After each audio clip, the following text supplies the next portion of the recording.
Well, that didn't work. Any oil pressure improvements were minor at best. So, maybe the problem is that the gauge is reading wrong. That could be it. Maybe I do have good oil pressure, but maybe the sending unit has gone bad. So, let's try to change out the oil pressure switch and see if that corrects the problem. It's only $15. It can't hurt to replace it.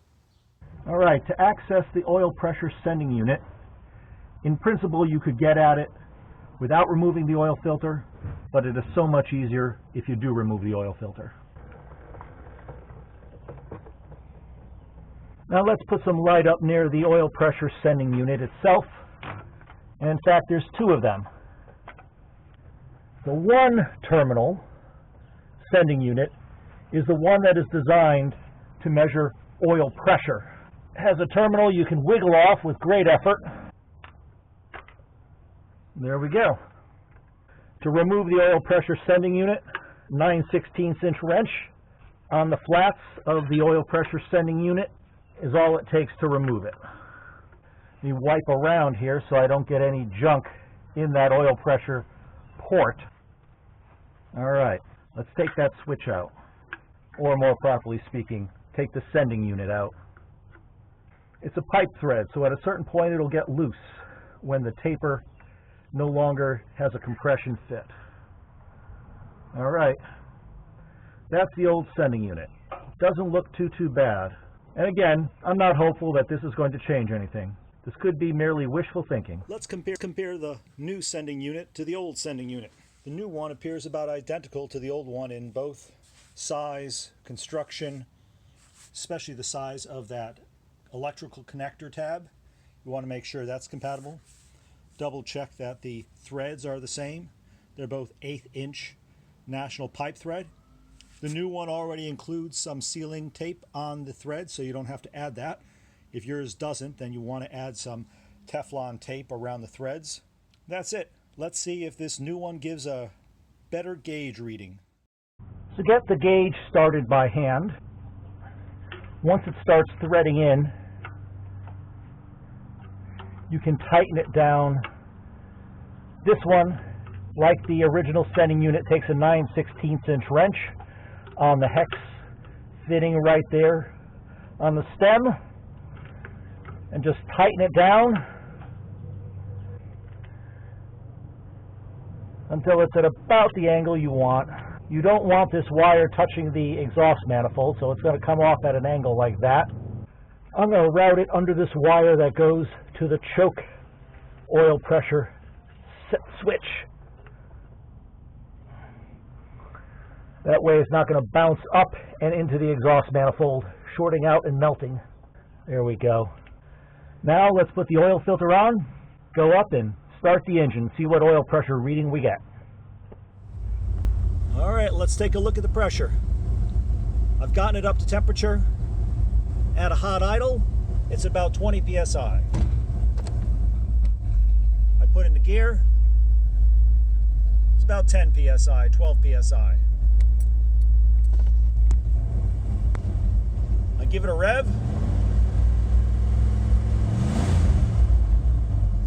It's about 40 psi, bumping up to 50. So that looks like good oil pressure for a 360 with 146,856 miles.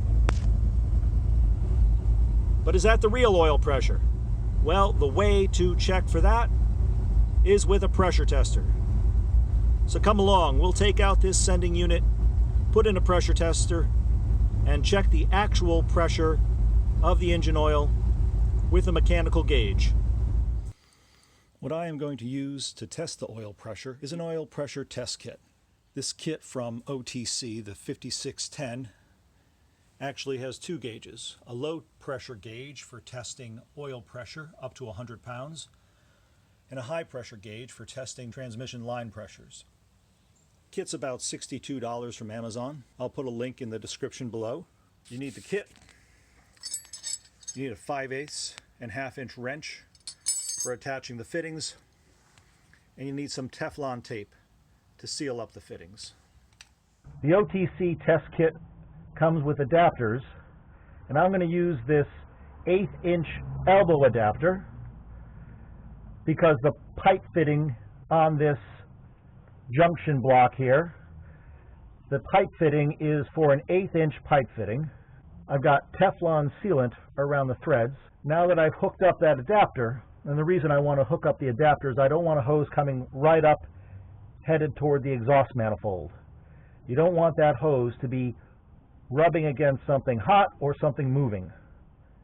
An angle adapter in this application allows me to direct the test hose away from the manifold and away from the belt. I will have to leave room for the oil filter to go back on, but it's a 72-inch hose, so putting it right there should give me plenty of space to run the hose in a location that won't interfere with anything and to get the oil filter back on. And I'll be able to put it another half turn and have it pointing up toward the front of the engine. So the hose will go right up behind the alternator next to the battery. So I'm going to drop the hose down in a convenient routing location, and this hose is 72 inches long, like I said, and it has a swivel fitting on the end, so you can tighten it without having to twist the entire hose. It tightens with a 5/8" wrench, and again, you want to tighten it till those threads start to generate some pressure. Now it's getting hard to turn. That's an indication the threads are not going to leak oil. All right, now all I have to do is connect the gauge at the top of the hose and see what the oil pressure reads when the engine is running. Right. Let me show you where I routed this gauge. You can just about make out the junction behind the alternator between the hose and the oil pressure port right behind the oil filter. I ran it up this hose here, the test hose, behind the heater hose in front of this wire loom, so it's not going to move even when I take it for a test drive.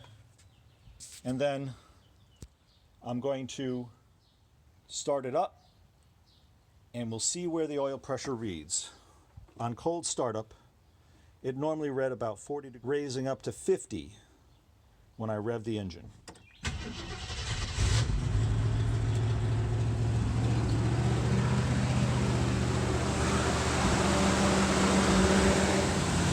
Well, look at that. 65 pounds of pressure at a cold start. My oil pressure gauge said 40 pounds, going up to 50. My gauge was a liar.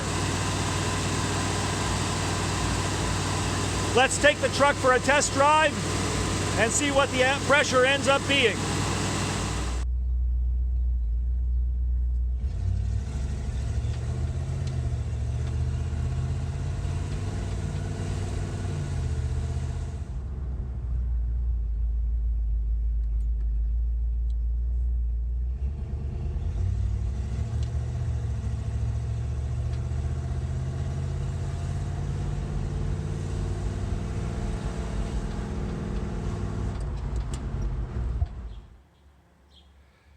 So folks, the oil pump was not the problem. Replacing it did not solve the low oil pressure. Turns out it was indeed the oil pressure switch. So for $15, I was able to read my oil pressure properly and be confident that I had a solid engine. I didn't have to resort to that higher viscosity oil, but the real lesson here is that I ought to have tested the oil pressure using a mechanical gauge from the beginning.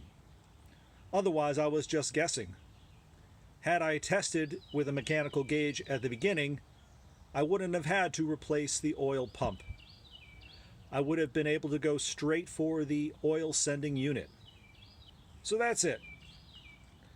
3 possible solutions. One of them was not futile at all. It actually solved the problem.